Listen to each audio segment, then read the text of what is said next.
باللہ الذی نورنا بالعلوم القرآن والحدیث ونورنا بالعلوم الراسخین.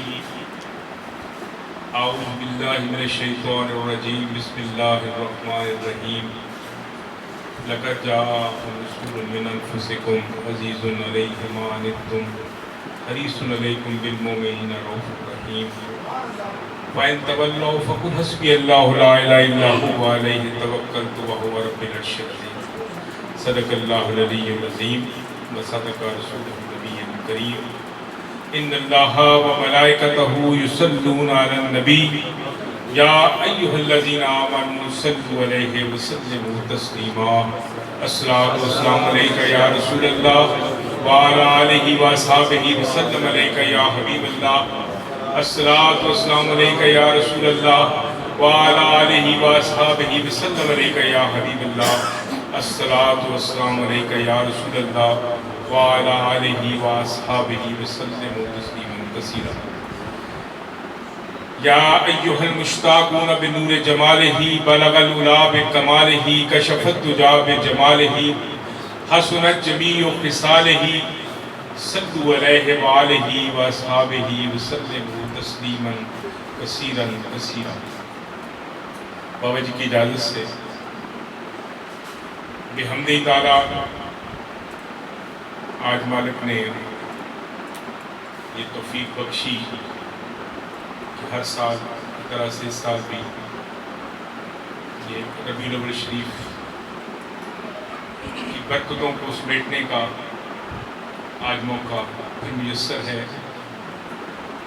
میں تمام احباب کا فرداً فرداً شکریہ ادا کرتا ہوں کہ آج صبح موسم بھی میں مشکل تھی، سفر میں مشکل تھی، اور اس کے باوجود تمام احباب بہت مہربانی سے، بہت کرم نوازی سے دور و نزدیک سے تشریف لائے اور ہمیں عزت بخشی.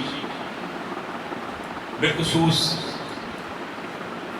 یہاں انجینئرنگ ٹاؤن سے ہماری سوسائٹی سے جو دوست اور احباب تشریف لائے ان کا خاص طور پہ شکریہ. یہ ہمیں ابھی یہاں پہ شفٹ ہوئے چند دن ہوئے ہیں، ایک مہینہ مکمل نہیں ہوا، اور اس کے دوران یہ محفل نصیب ہوئی ہے. اور اس محفل میں ہمارے بھائی، ہمارے ساتھی، اس ٹاؤن کے بہت سے دوست ساتھی اس میں شامل ہوئے ہیں. ہمارے لیے یہ بہت ہی خوشی اور مہربانی کی بات ہے. بہت پہلے نعت کا ایک شعر کہا تھا، بھاگ ہمارے نہ پوچھو بھاگ تو ایسے جاگے ہیں.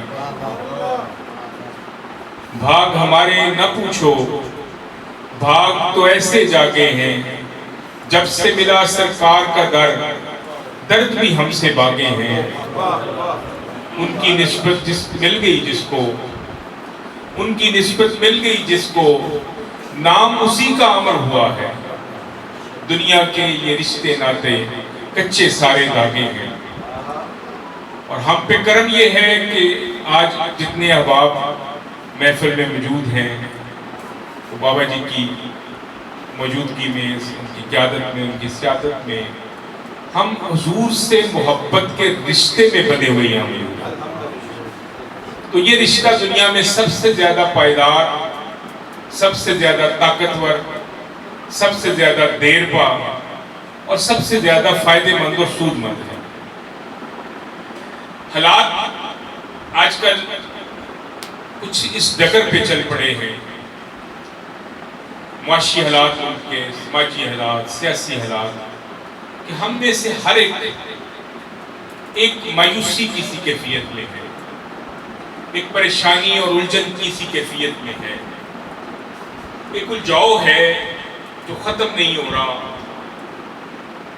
ایک انسین خوف ہے جو ہم پہ کہیں طاری ہو گیا ہے، ایک بےقلی ہے اور بے ثباتی ہے جس نے ہمارے دلوں پہ، ہمارے گھروں پہ، ہمارے ملک پہ ڈیرا سا ڈال دیا ہے. ان سارے حالات میں اور معاملات میں ہر کوئی کہے یا نہ کہے،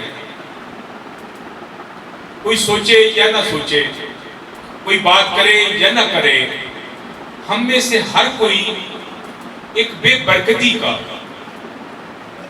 شکار ہو گیا ہے۔ ہاتھ ہمیں کم پڑتے دکھائی دے رہا ہے، کسی کی پوری نہیں پڑ رہی ہے۔ تو ایسے معاملے میں سوچنے کی ضرورت ہے، غور کرنے کی ضرورت ہے، پیچھے مڑ کے دیکھنے کی ضرورت ہے کہ اس کا حل ہمیں آئی ایم ایف سے تو نہیں ملے گا، اس کا حل ہمیں جدید معاشی نظریات میں تو نہیں ملے گا، ایڈم سمتھ تو نہیں دے سکے گا اس کا حل۔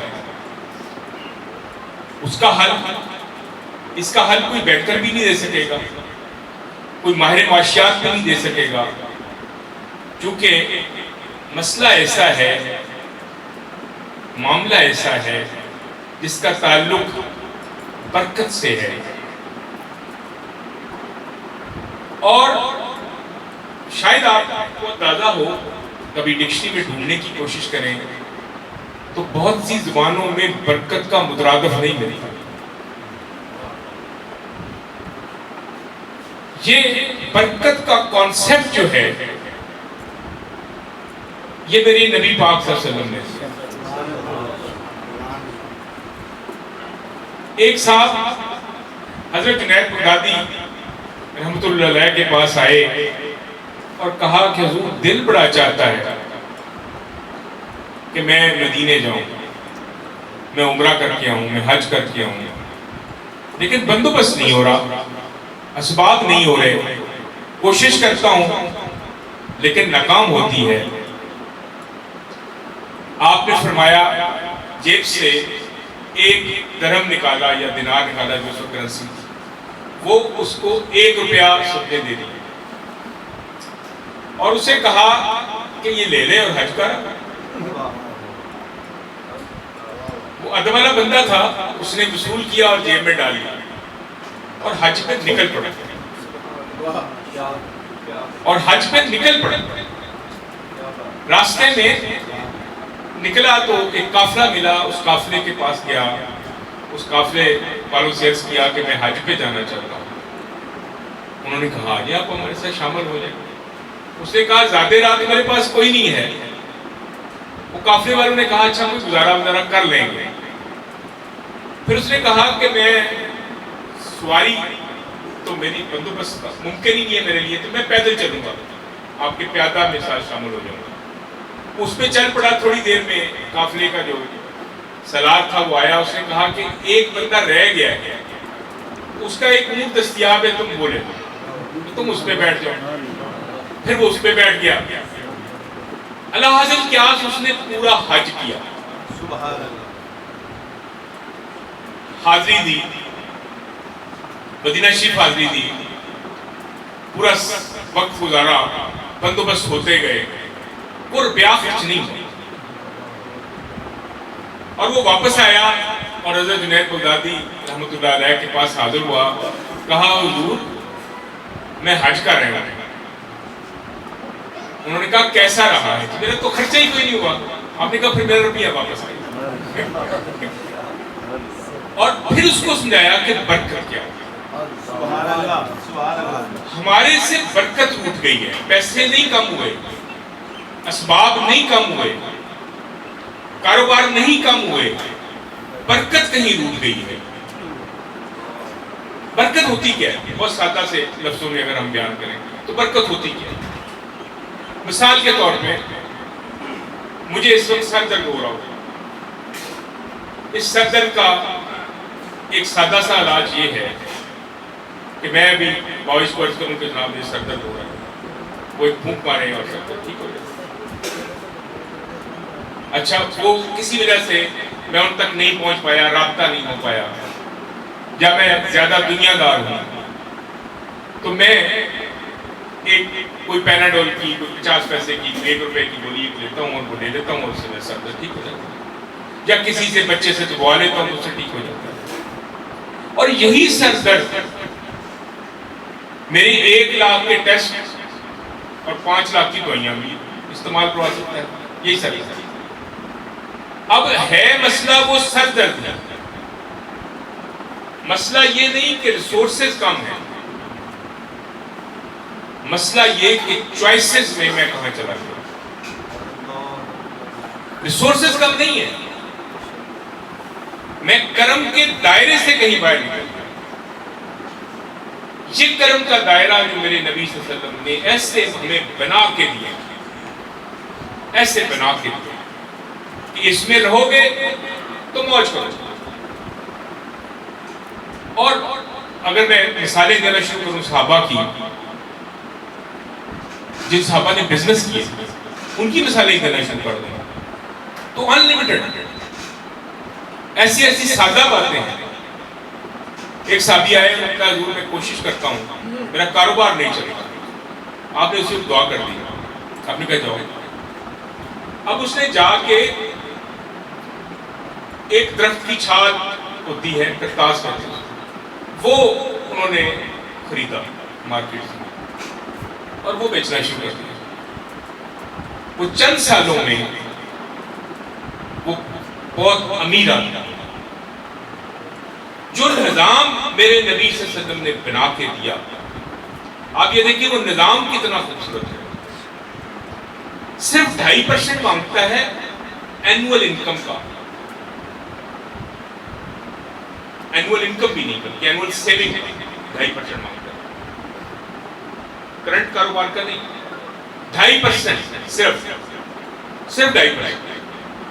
اور اس نظام کے اوپر اگر چلا جائے تو دنیا کا کوئی ملک، میں دعوے سے کہتا ہوں، میں اس پہ پورا ماڈل کہیں پیش کر چکا ہوں، پوری دنیا میں کوئی ملک ایسا نہیں ہے جو اس پہ چلے اور 5 سال سے کم عرصے میں، 5 سال کے ایک سرکل میں پورے کا پورا ملک جو ہے اس میں کوئی زکوٰۃ لینے والا نہ رہے. اس کی پاورٹی ایلیمینیٹ ہو جائے. جتنے مرضی ماڈل ہم جن کو بہت آئیڈیلائز کرتے ہیں، جن کو جیسے اسکینڈینیوین ملک ہیں، جیسے اب کینیڈا ہے جو ویلفیئر اسٹیٹ ہے، وہاں پتہ ہے آپ کو ٹیکس کتنا ہے؟ وہ 60% انکم کا لے کے تو پھر سہولتیں دیتے ہیں. جناب عمر پاک نے 2.5% لے کے ساری سہولتیں دی، 2.5% سے ساری سہولتیں دی. وہ 60% انکم کا لے کے پھر سہولتیں دیتے ہیں. تو ہم تو اپنے اصل کی طرف لوٹنے کے لیے، اپنے اصل کی طرف لوٹنے کے لیے، اس میں پرابلم یہ ہو گیا ہمارے ہاں جو سب سے بڑا ہمیں پرابلم فیس کرنا پڑ رہا ہے، جس کی وجہ سے ہم پیچھے رہتے جا رہے ہیں، وہ ہے شکر. ہم شکر نہیں کرتے، ہم نعمتوں کا، کرم نوازیوں کا شکر ادا نہیں کر پاتے. ہم نے عادت بنا لی ہے گلہ کرنے. ہم انسان سے انسانی تعلق میں بھی شکریہ ادا کرنے میں تھوڑے کنجوس ہیں، ہم معاشرے کا شکریہ ادا کرنے میں بھی تھوڑے کنجوس ہیں، ہم اپنے رب کا شکریہ ادا کرنے میں بھی تھوڑے کنجوس ہیں. تو یہ اب بابا جی سامنے تشریف فرما، میرے سمیت ہم سب دوست موجود ہیں، پیر بھائی موجود ہیں، میرے سمیت سب کوئی یاد کر کے بتا دے کہ اس کو مسئلہ درپیش ہوا ہو، کوئی مشکل آئی ہو، کوئی تکلیف آئی ہو، اس وقت اس نے الٹا لٹک کے فوراً بابا جی کو، وہ اس وقت کہیں بھی مصروف ہوں، اسی وقت ان کو تنگ بھی کرنا ہے، فون بھی کرنا ہے، پہنچنا بھی ہے، اور یہ جی میرا مسئلہ ہے. مجھے یاد کر کے کوئی دوست بتا دے کبھی کسی نے جب مسئلہ حل ہو جائے تو تھینک یو بولا ہو، بتایا ہو کہ جناب میرا مسئلہ حل ہو گیا، تھینک یو، تو اسی انہیں دعا کی تھی آج ہی حل ہو گیا. اس کے بعد ایک دم ہمارا پورا فوکس چینج ہوا. اور اللہ پاک کیا کہتا ہے؟ اللہ پاک کہتا ہے لَإِن شَكَرْتُمْ لَأَزِيدَنَّكُمْ وَلَئِن كَفَرْتُمْ إِنَّ عَذَابِي لَشَدِيدٌ. شکر کرو گے تو زیادہ ملے، انکار کرو گے تو پھر عذاب کے لیے تیار ہو. اور اس سے اگلی آیت میں کہا موسیٰ علیہ السلام سے کہ موسیٰ علیہ السلام آپ بھی اور ساری دنیا اکٹھی ہو کے اگر میری نعمتوں کا انکار بھی کرتے تو مجھے کوئی فرق نہیں پڑتا. فی الارض جمیعا، سارے کے سارے کٹے ہو جائیں. فإن اللہ لغنی حمید، وہ تو غنی اور حمید، اس کو تو ہماری پرواہ نہیں ہے، اس کو ہمارے شکر کی ضرورت نہیں ہے، ہمیں ضرورت ہے. ہمیں تھینک یو بولنے کی عادت کم ہو گئی. اب سوچ کے دیکھیں، ہم یہاں بیٹھے ہیں، صرف یہاں بیٹھ جو نعمتیں موجود ہیں ان پہ ہی اگر ذکر کریں. آپ کو میں 2-3 مثالیں دیتا ہوں.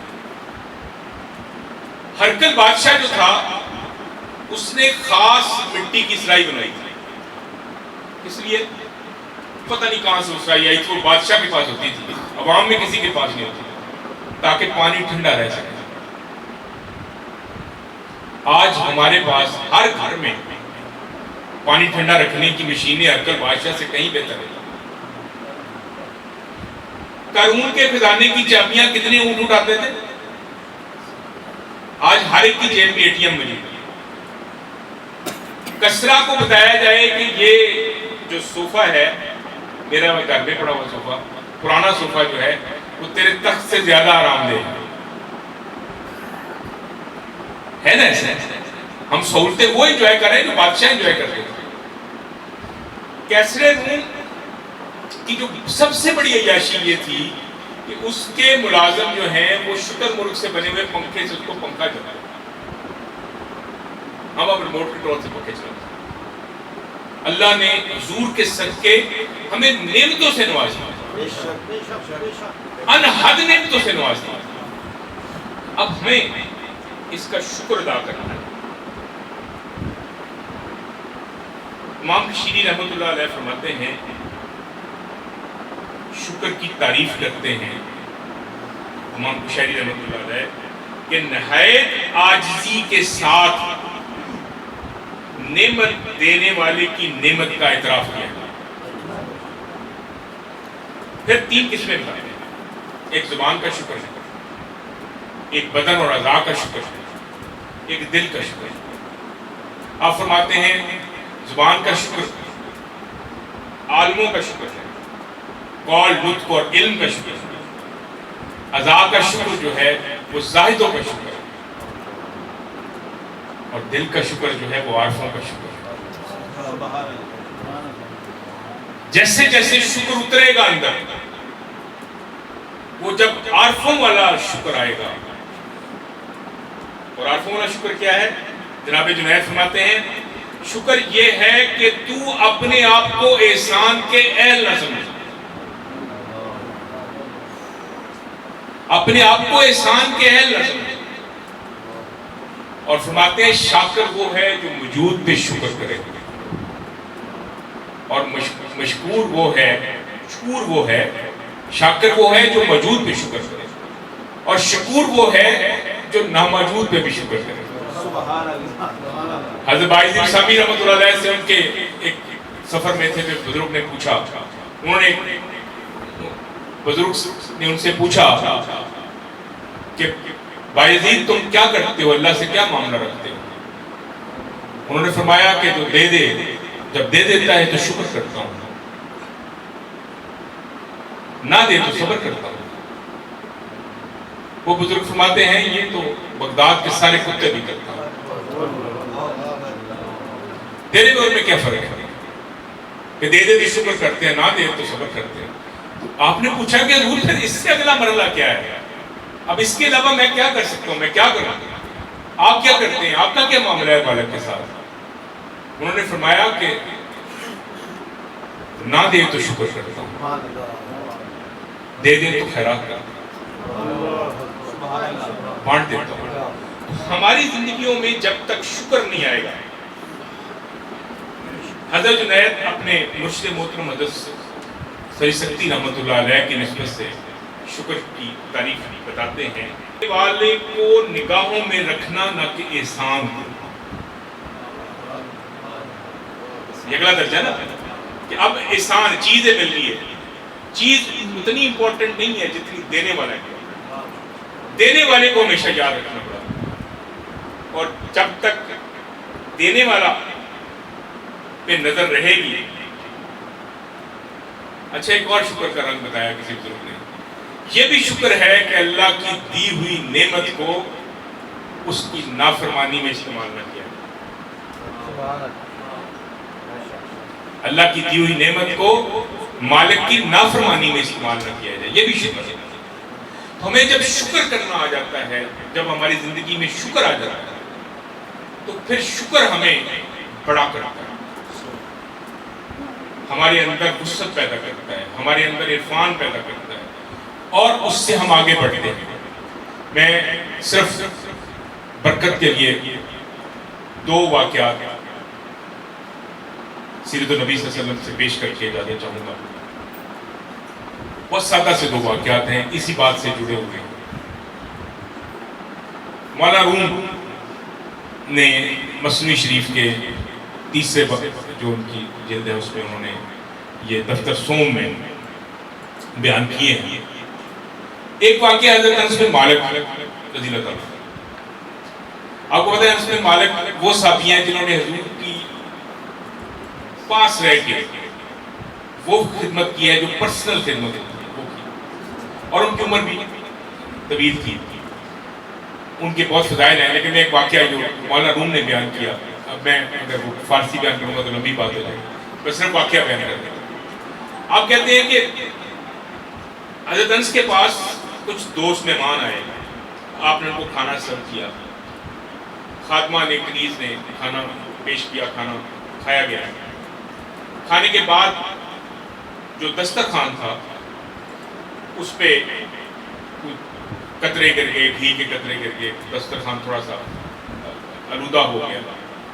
تو جب اس نے سمیٹا تو آپ نے خادمہ کو بلا کہا کہ اس کو صاف کر دو، اس کو تندور میں ڈال۔ اس نے اٹھایا اور جا کے تندور میں ڈال۔ اب وہ جو مہمان ہیں وہ دیکھ رہے تھے کہ یہ تو جل گیا، خراب کپڑا ہے، جل گیا، اب اس کے دھواں نکلے گا۔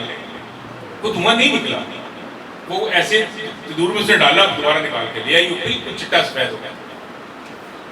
اب وہ مہمان بڑے پریشان ہوئے، انہوں نے پوچھا کہ جناب یہ کیا معاملہ ہے، یہ کپڑا ہے، اس کو جل جانا چاہیے تھا۔ انہوں نے عرض کی، فرمایا کہ اس دسترخوان سے ایک دفعہ میرے نبی صلی اللہ علیہ وسلم نے ہاتھ پہنچے، سبحان اللہ، سبحان اللہ، تو ہم نے تو بڑا آسان طریقہ رکھا ہوا ہے، اس پہ آگ اثر نہیں کرتی، تو ہم اس کو اس طرح سے دھوتے ہیں۔ اچھا وہ جو مہمان تھا اس نے یہ مولانا روم نے بیان کیا، اور اس مہمان نے پوچھا خادمہ سے کہ یہ تو بڑے آدمی ہیں، بی بی تو بتا تو نے کس زوم میں یہ اس کو آگ میں ڈال دیا؟ انہوں نے کہا تم نے ڈال دیا۔ اس نے کہا جی یہ نیک ہیں، بڑے ہیں، ان کا حکم ہے، یہ مجھے کہتے میں اسلام میں اگا دیتا۔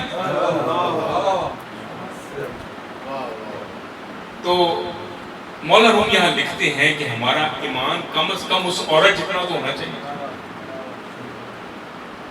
کہ ہم اپنے ارد گرد جو نیک ہیں، ہمارے رہنمائی دینے والے جو نیک ہیں، ان کے حکم کو اس طرح سے دیکھ سکتے ہیں۔ پھر اسی کنٹینیوٹی میں مولانا روم ایک درویش کا ذکر کرتے ہیں، ایک بندے کا ذکر کرتے ہیں۔ آپ کہیں گزر رہے تھے، سفر میں تھے، راستے میں وہ ایک قافلہ ملا اور ان کے پاس بہت پیاسے تھے، پانی ختم ہو گیا تھا۔ کرم ان پہ یہ ہوا کہ اس طرف سے کہیں حضور کا گزر گیا، سرکار اس طرف سے گزر گئے، وہ پورے کا پورا قافلہ پیاسا تھا، پانی کی کمی تھی۔ آ کے انہوں نے آپ سے عرض کیا، آپ نے کہا اچھا جلدی سے جاؤ، یہ چٹان کے پیچھے نا ابھی ایک بندہ گیا، اس کو بلا لو، میرے پاس پکڑ لو، اس کے پاس مشکیزہ ہے، مشک ہے اس کے پاس۔ وہ بھاگ کے گئے، وہ بندے کو کہا کہ آ جاؤ۔ اس نے کہا جی کہ میں تو نہیں مانتا ہوں، آپ کہاں جانا میرے؟ انہوں نے کہا کہ حضور کے پاس دینے۔ انہوں نے کہا جی ان کا میں نے سنا ہے وہ جیسے وہ لفظ اس وقت مشہور تھے کہ وہ کسی پہ اثر کر دیتے ہیں، میجک کر دیتے ہیں۔ انہوں نے کہا میں نے نہیں جانا، انہوں نے کہا پکڑ کے زبردستی لے آئے، ان کو پیاس کو لگی تھی، پکڑ کے لے آئے۔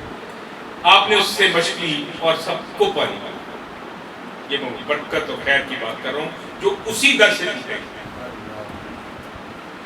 وہ پانی پلایا، سارے قافلے نے پانی پیا، جانوروں نے پانی پیا، انہوں نے برتنوں میں جمع کر لیا، اپنی مشقیں بھر لی، مشق پھر بھری ہوئی۔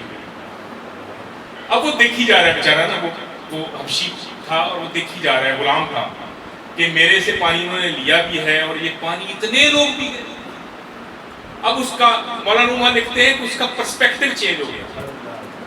اس کو لگا کہ اب تک لفظ جو مولانا روم نے استعمال کیے ہیں کہ اب تک وہ سبب کی طرف دیکھتا تھا، اب اس کو موقع ملا سبب کے پیچھے دیکھنے کا، تو وہ بے خود ہو گیا. حالت اس کی غیر ہو گئی. حضور نے اس کو پکڑا کہ اب یہ غلام ہے تو یہ کہیں مجبور نہ ہو جائے، تو اس کو پکڑا. تو اس نے نا بے خودی میں آپ کے دونوں ہاتھ ایسے پکڑے اور اپنے چہرے پہ مل لیے. اس کا چہرہ روشن، اس کا رنگ بدل گیا. وہ اس سے پہلے اس کا رنگ سیاہ تھا اور گہرا سیاہ تھا، اب وہ روشن ہو گیا. تو آپ نے اسے پیار سے کہا کہ بیٹا یہ اپنی مشق بھی لے جاؤ اور اپنے جہاں اپنے مالک کے پاس جاؤ، تیرا انتظار کر رہا ہوں، وہ پانی لینے تجھے بھیجا ہے، تیرا انتظار کر رہا ہوں. اب وہ بیچارہ جب گیا اور اپنے جا کے مالک کو کہا، مالک آگے آیا تو اس نے کہا تو کون ہے بھائی، تو کون آ گیا ہے؟ میرے غلام کا کیا کیا ہے؟ اس کو کہیں مار تو نہیں دیا، اس کو کوئی ظلم تو نہیں کر دیا؟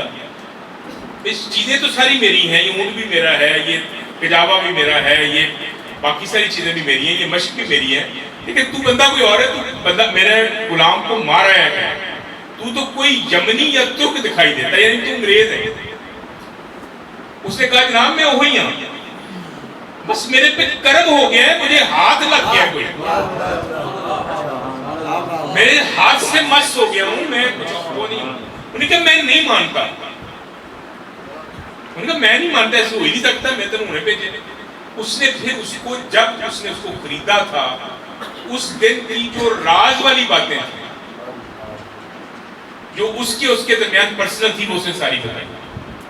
تو یوں اس کی پہچان تھی. پھر جب اس نے لوگوں کو وہ کہانی سنائی اور بات سنائی، اسی گاؤں کی اسی شہر کی ایک عورت آپ کے پاس آ گئی، بچہ اس کی گود میں، چھوٹا سا بچہ، اس کا 8-9 ماہ کا بچہ، اور وہ اب آ کے پوچھنے لگی. تو اس دوران وہ بچے نے کہا الصلاۃ والسلام علیکہ یا رسول اللہ.